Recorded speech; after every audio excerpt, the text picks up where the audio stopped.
मृदुल, बजाज, बसीर सबके जाने के बाद अब कौन बन सकता है बिग बॉस 19 का विनर? आज हम इस बारे में बात करने के लिए सामने हाजिर हो चुके हैं। फिर से आपसे रूबरू होने के लिए हम आए हैं इसी बात के लिए कि आखिर कौन होगा अब इसका विनर। तो हेलो, मैं हूं शोना और मुझे चाहिए आपके दिल का एक कोना। तो स्वागत है आप सभी का आपके channel mister expert Shona Sharma पर। तो आइए आज हम फिर से बात करने वाले हैं बिग बॉस 19 के बारे में। जैसा कि अभी हम बहुत शौक में हैं, अभी हम उस शॉकिंग से ना निकले और ना ही शायद निकल पाएंगे। मृदुल तिवारी का अनफेयर इविक्शन जो कि बिल्कुल सोच समझ से परे रहा है और सभी फैंस के दिल में अलग ही हलचल है और आधे से ज्यादा पब्लिक ऑडियंस सिर्फ बिग बॉस को बायकॉट इसलिए कर रही है क्योंकि सबको लगने लगा है कि वो एक स्क्रिप्टेड है, ना कि कोई रियलिटी शो है। जैसा कि बताया जाता है कि बिग बॉस एक रियलिटी शो है, लेकिन क्या जो सब चीजें हो रही हैं उसके अकॉर्डिंग लग रहा है कि बिग बॉस कोई रियलिटी शो है? बिल्कुल नहीं है। ऐसा लगता है कि वो भी एक स्क्रिप्टेड है। सब कुछ पहले से डिसाइड हो चुका है, कौन विनर रहेगा, कौन टॉप 5 में पहुंचेगा और किसको किस तरह से गेम में दिखाया जाएगा।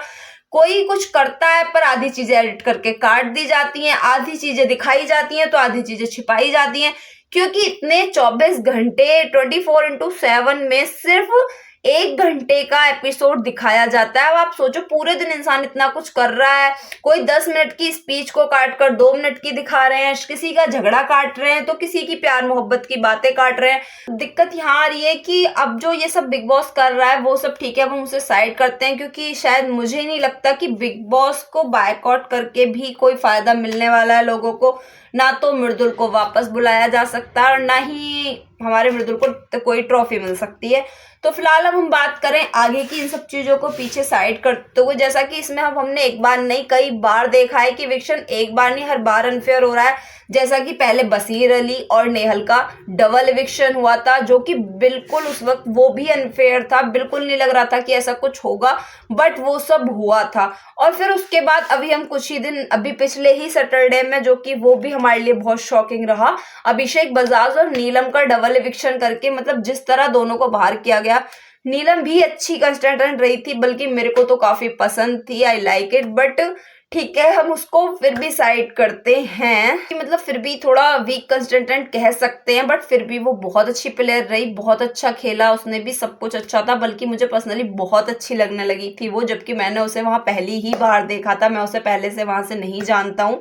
उसके बाद भी मुझे काफी अच्छी लगी। बजाज मुझे पर्सनली अच्छा नहीं भी लगा, लेकिन उसके बाद भी मुझे लगा कि उस बंदे के अंदर वो काबिलियत है कि वो विनर भी तो नहीं तो टॉप 5 तक तो बहुत आराम से पहुंच ही जाएगा।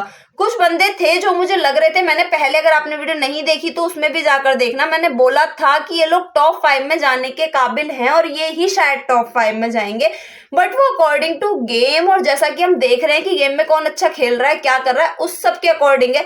बट बिग बॉस किसको पहुंचाना चाहता है, वो क्या गेम खेल रहा है और क्या हमें दिखा रहा है, वो हमें कुछ समझ से नहीं आ रहा है। तो इसी चीज को सोचते हुए अब जैसा कि बसीर अली एक अच्छा कंस्टेंट था वो जा चुका है, अभिषेक बजाज जा चुका है, मृदुल तिवारी जो कि हमें लग रहा था कि इस बार ट्रॉफी यूपी में आएगी और अपने यूपी का कोई भाई, अपने आसपास का कोई अपना भाई, सिंपल साधारण नॉर्मल फैमिली से निकला हुआ एक यूट्यूबर जिसने घर बैठकर इतनी बड़ी अपनी पूरी पहचान बनाई है, वो बंदा जाएगा अपने घर से उठकर बिग बॉस के घर और अपनी आदत, अपना व्यवहार, अपना नेचर जो उसका इतना अच्छा है, वो इतना प्यारा लड़का है, मतलब वो लेकर ट्रॉफी आएगा। बट ऐसा कुछ भी नहीं हुआ, बिकॉज मेरे को प्रॉब्लम ये है, ये समझ में नहीं आ रहा कि ये सब क्या हुआ, क्यों हुआ। पर फिलहाल हम इस पे बात करते हैं कि टॉप 5 में कंस्टेंटेंट अब किसको लगता है कि कौन हो सकता है। तो फिलहाल हम बात करें जैसा कि गौरव खन्ना के लिए मैं कहूंगा कि मुझे लगता है उस बंदे के अंदर काबिलियत है। देखिए, बाय गॉड सॉरी अगर किसी को बुरा लगे तो, लेकिन मुझे लगता है कि गौरव ने मृदुल का कहीं ना कहीं यूज किया है।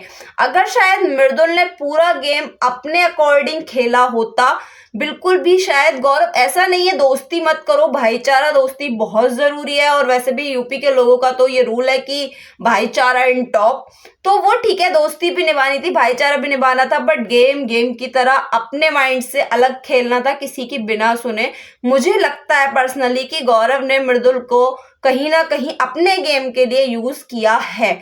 आपको क्या लगता है आप कमेंट में बताना, शायद मैं गलत हूं, वो मेरी अपनी पर्सनल राय है। और तो गौरव मुझे लगता है कि वो विनर के लिए है टॉप 5 में तो वो आराम से पहुंच जाएगा। सेकंड पे है फरहाना। फरहाना भी टॉप 5 में शायद जाने से उसे कोई भी नहीं रोक सकता, जैसा कि वो प्ले कर रही है। अगर बिग बॉस की कोई पर्सनली उससे भी खुन्नस हो और वो निकालना चाहे तो वो अलग की बात है, फिर कुछ भी नहीं कर सकते हम। और थर्ड पे हम बात करें तानिया मित्तल, बहुत अच्छी लड़की है, बहुत अच्छी कंटेस्टेंट है। मैंने उसे भी फर्स्ट टाइम बिग बॉस में ही देखा है, मैं उसे पहले से नहीं जानता, मैंने उसकी कोई रील भी नहीं देखी कभी, मेरे को उसके बारे में बिल्कुल नॉलेज नहीं है। लेकिन अब मैं कहूंगा कि हाँ, वो जैसी भी वो फेंकती है, छोड़ती है, अमीरी दिखाती है, जो भी करती है, बट ठीक है, प्लेयर अच्छी है। फिर हम बात करते हैं कि फोर्थ नंबर पर, तो फोर्थ पे हम बात करें शायद पिरनीत मोरे।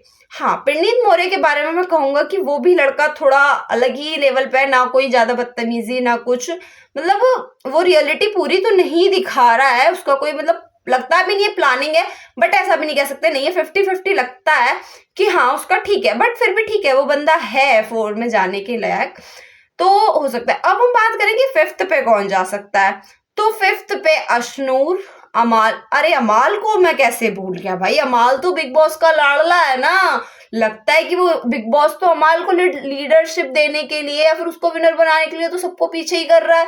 मैं तो अमाल को भूल गया, नहीं मुझे लगा कि उस बंदे के अंदर तो काबिलियत इतनी लगती नहीं है।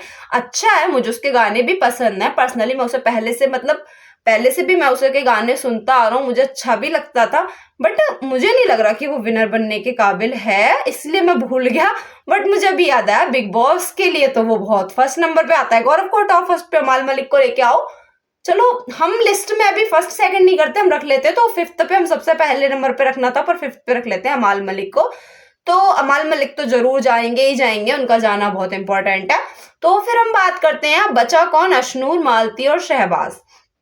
तो अशनूर का मुझे यार कभी भी कोई गेम समझ नहीं आया, मुझे लगा ही नहीं कि वो बंदी कुछ कर रही है। सिर्फ तब तक बजाज था, बजाज और अशनूर एक साथ, एक फ्रेंड सर्कल, लव सर्कल, जो भी लोगों ने अपने अकॉर्डिंग देखा और जो लोगों को अच्छा लगा उन्होंने मान लिया, और उसके द्वारा वो सिर्फ दिख रही थी, सब कुछ ठीक था। तब से बजाज गया, तब से उसका दिखना भी थोड़ा ऐसा है, वो शांत बैठी रहती है, पर ठीक है, वो मतलब जो भी कर रही है ठीक है। मेरे को उसका कोई गेम कुछ खास समझ नहीं आया, कोई कंट्रीब्यूशन उसका गेम में रहा है मेरे हिसाब से तो नहीं रहा है। और फिर हम बात करें मालती, तो वो तो अभी तक किसी की भी समझ में नहीं आई वो लड़की।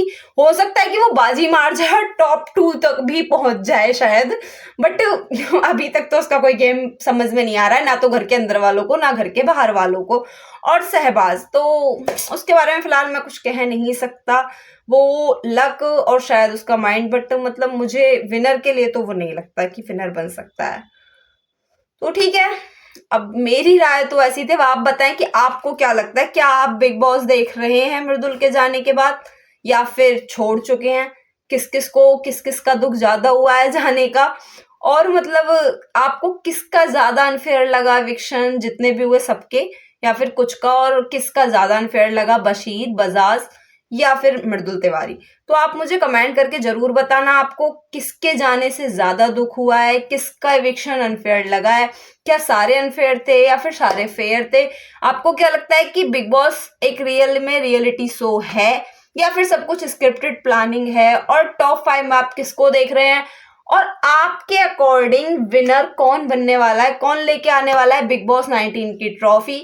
तो आप मुझे कमेंट करके जरूर बताएं, और अगर वीडियो आपको अच्छी लगती है तो लाइक कर लें और चैनल को सब्सक्राइब करें और बेल आइकन दबाना ना भूलें, ताकि सबसे पहले नोटिफिकेशन आपके पास जाए। और बिग बॉस की नई नई खबरों के लिए, पीछे छुपे हुए कुछ राजों के लिए, और कुछ अपनी आपसी सहमति और डिस्कशन के लिए हमारे चैनल से जुड़े रहें। और जब कोई नई मूवी आएगी तो उस नई मूवी की एक्सप्लेनेशन भी आपको इस चैनल पे ही जल्द ही मिल जाएगी। मिलते हैं किसी ऐसी ही नेक्स्ट वीडियो में, तब तक के लिए जय श्री राम, हर हर महादेव।